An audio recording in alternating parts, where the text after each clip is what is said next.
Complex automations and code can hide risk in your org. Sweep makes it easy to find and fix. Let's start with Apex. Let's use the prompt identify large Apex triggers on the opportunity object.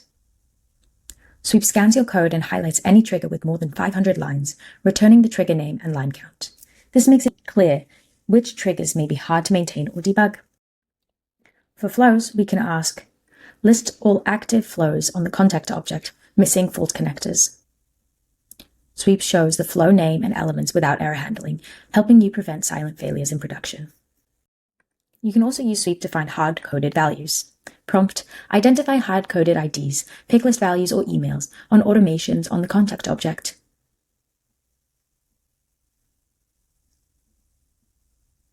Sweep returns the component type, name, and example so you can replace them with best practice references. Finally, let's review for efficiency. Ask, detect repetitive logic in flows on the contact object.